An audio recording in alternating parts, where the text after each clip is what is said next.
पहले हमारे पास बहुत समय होता था, घंटे 2-2 3-3 घंटे बैठे रहते थे, 2-2 4-4 वक्त। हम दास चाहता था कि दास के इस ज्ञान से एक बार परिचित हो जाए 10-20, तो वो आप पर डूंडा ठा देंगे, साथी हो जाएंगे मेरे, फिर सहयोग देंगे अपने भाई बहनों को समझाने में। तो मैंने उसको समझाया कि गीता का ज्ञान किसने बोला? वो कहता श्री कृष्ण ने बोला। नहीं, यह सारी ये बात उलट हो रही है। यदि इतना सिंपल ये अध्यात्म ज्ञान होता तो सारे पार हो जाते आप। श्री कृष्ण जी ने तो पता भी नहीं मैंने गीता में क्या बोला था। उसको वो महाभारत का वो अंश दिखाया, श्री कृष्ण और अर्जुन की वार्ता, वो पढ़ कर हैरान रह गया कि हद होगी। श्री कृष्ण जी अर्जुन को धमका रहा है कि तू बड़ा बुद्धिहीन है, श्रद्धाहीन है, तूने वो गीता याद क्यों नहीं रखी जो मैंने युद्ध में बोली थी? और खुद कहता है कि मुझे अब याद नहीं, मैं पूरा नहीं सुना सकता। मैं देख ले तू, महाभारत में लिखी हुई। और आप तो कह रहे थे मैं खूब पढ़ा करता, खाक पढ़ा करते तुम। गुरु बिन काहुन पाया ज्ञाना, जो थोथा भूस छड़ मूड किसाना। गुरु बिन वेद पढ़े जो प्राणी, समझन सारे रहे अज्ञानी। फिर तो कति सुन्न हो गया। फिर दास लगा उसे बताने। सुनियो तो आप भी सुनो। श्रीमद् भगवत गीता में 80% ज्ञान है वेदों वाला और 20% है इस काल के अटकलबाजी। इसने यू नाश करवाना था महाभारत का। श्री कृष्ण नट है, अर्जुन नट है। पहले श्री कृष्ण जी 3 बार गए थे शांति दूत बनकर, भाई लड़ो मत, अच्छी बात नहीं, ना जाने किसकी हार हो किसकी जीत हो, कौन भोगेगा। और तुम सारे इकट्ठे मर गए, इस पृथ्वी ने चाटोगे फिर। और जब नहीं मानने लास्ट में श्री कृष्ण जी ने तो यहाँ तक कह दिया था, भाई एक तरफ मेरी सेना होगी, एक तरफ मैं होऊंगा, और मैं तो हथियार भी नहीं उठाऊंगा। अब श्री कृष्ण जी ने यह सोचा था कि कहीं ऐसा ना हो, ये पांडव मेरे रिलेटिव हैं, रिश्तेदार हैं, ये इस करके हिम्मत कर रहे हो कि श्री कृष्ण हमारे साथ है। श्री कृष्ण जी ने बहुत से दे तोड़ रखी थी, जरासंध जैसे मार रखे थे, बड़ी महिमा हो रही थी उनकी। तो श्री कृष्ण जी ने यहाँ तक सोचा था कि मैं ऐसा कोई निर्णय ले लूँ, शायद ये ढीले पड़ जाए पांडव, और इनको ले जाऊँ वहाँ मेरे पास रह लेंगे, रोटी तो खानी है उन्हें। तो यहाँ तक कह दिया था मैं युद्ध भी नहीं करूँगा, हथियार नहीं उठाऊँगा। लेकिन फिर भी जैसे तैसे युद्ध होने लगा तो उस समय अर्जुन नट्टे, अक मैं तो भीख मांग कर खा लूँगा, ये नाश नहीं करूँगा, भगवान मेरे पर नहीं होगा।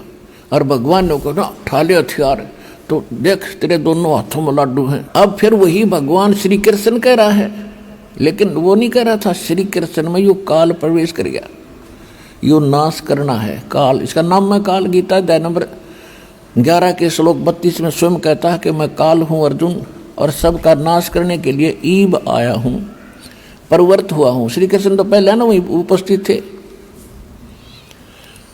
अब वो तो सुन हो गया, कति सारी सुने कि वो जिज्ञासु था। अब विचार कीजिए, उस समय अर्जुन कह रहा है कि हे भगवान हम तो भीख मांग कर खा लेंगे, ऐसा जुल्म नहीं करूँगा। भाई भतीजे, ये चाचे ताऊआ के बेटे भाई को दूर थोड़े होया करें, अराजी न मारूंगा मैं, और किसके लिए? लेकिन फिर क्या कहता है दूसरे अध्याय के 37वें श्लोक में कि अर्जुन तेरे दोनों हाथों में लड्डू हैं, यदि मर गया युद्ध में तो स्वर्ग में जाएगा, और यदि विजयी हो गया तो पृथ्वी का राज भोगेगा। और अर्जुन तो लाभ हानि को त्याग कर निष्काम भाव से युद्ध कर ले, तुझे पाप नहीं लगेंगे। अब अर्जुन नहीं मान रहा था, उसके गले यह बात उतरा नहीं थी। उसने भगवान को अध्यात्म ज्ञान में उलझा दिया कि शायद इसकी बुद्धि बदल जाए, वो मेरे को इतना प्रेरित कर रहा है। ये फिर पूछने लग गया भगवान है फलाना कैसे होगा, वो तत्ब्रह्म कौन है, यानी 17वें 18वें अध्याय तक पहुँच गया कहता कहता। जब उसने 11वें अध्याय में अपना विराट रूप दिखाया और कहा ये है मेरा असली रूप, अर्जुन जैसे योद्धा कांपन लग गए उसके रूप ने देख के। तो खाक भगवान जिसके रूप तो डर लग गए, वो तो काला था और काल नहीं पूजा करते हम। लास्ट में अर्जुन ने डरते ने हाँ भर दी, समझ गया इसके उद्देश्य को। वो तो श्री कृष्ण ही मान रहा था कि श्री कृष्ण युद्ध करवाना चाहे है, और मन ने मना कर दिया। इसने फिर वो रूप दिखा दिया, मेरा तो हार्ट अटैक हो जाएगा।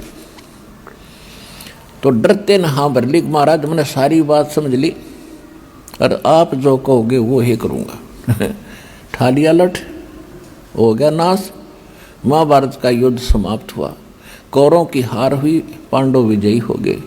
युधिष्ठिर राजगद्दी पर बैठा दिया और ठाठ से वो राज करने लगे। कुछ दिन के बाद युधिष्ठिर राजा को ऐसे भयंकर स्वप्न आने लगे, वो प्रेत बाधा से पीड़ित हो गया। युद्ध में मारे गए जितने भी सैनिक थे वो दिखाई दें, कटे हुए सिर, और घर में घुसते हुए हाहाकार मच रही है, और जैसे औरतें चूड़ियाँ फोड़ रही हैं कि राजा तुमने हमारे पतियों की खून पी लिया, वो राज कर रहे हो। अब वो बैठ जाता था, आंखें फटी फटी रहती थी जैसे प्रेत बाधा से व्यक्ति होता है। खाना पीना छूट गया। कई दिन के बाद द्रौपदी ने बताया कि आपका भाई अन्य पांडवों को ना रात को सोता है, सारी रात बैठकर ऐसे देखता रहता है, इसको क्या टेंशन है पूछो। तो सभी भाइयों ने मिलकर उससे प्रार्थना की, तो वो टाल जाता था, नहीं ऐसा कोई बात नहीं, ऐसी कोई बात नहीं। क्योंकि पहले ऐसे व्यक्ति होते थे, वो चाहते थे कि मेरे दुख में कोई और दुखी ना हो, मैं हो लूँ जितना होना है। लेकिन फिर भी उन्होंने ज़्यादा आग्रह किया तो उन्होंने बताना पड़ गया कि मुझे ऐसा लग रहा है जैसे अपने घर में सिर कटे हुए धड़ ऐसे चले हुए आ रहे हैं और हाहाकार मच रही है और मेरा दिल कांपने लग जाता है। औरतें चूड़ियाँ फोड़ती मुझे नजर आ रही है। अब श्री कृष्ण जी इन पांडवों के धार्मिक गुरु भी थे, तो कोई भी दिक्कत आती है अपने धार्मिक गुरु के पास ही जाकर उसका समाधान किया जाता है। तो पांचों पांडव रथ लेकर और पहुंच गए द्वारका में।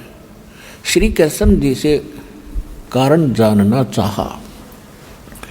श्री कृष्ण जी से पूछा कि ऐसे ऐसे हमारे भैया को ये तकलीफ है, ये दुख है, इसका कारण तथा समाधान बताइयो भगवान। श्री कृष्ण जी ने कहा कि तुमने जो महाभारत में बंधुघात किया, अपने कुल के लोग मारे और साथ में कितनी सेना मर गई, जिस कारण से आपको ये बाधा, ये पाप कर्म दुखी कर रहा है।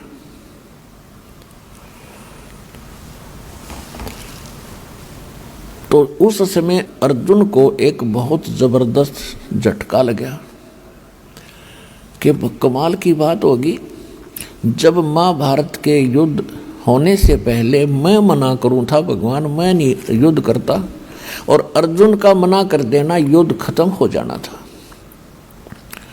मैं मना करूं था, मैं युद्ध नहीं करूंगा, मैं पाप नहीं करना चाहता, इस पाप के अन्न को नहीं हम इकट्ठा करना चाहते। और उस समय तो ये कह रहे थे अर्जुन तेरे दोनों हाथों में लाडू, मर गया तो स्वर्ग जाएगा और विजयी हो गया तो स्वर्ग का राज भोगेगा, और युद्ध कर ले तुझे पाप नहीं लगेंगे। और आज ये भगवान कह रहे तुम्हें वो पाप लग गए जो युद्ध में आदमी मारे थे।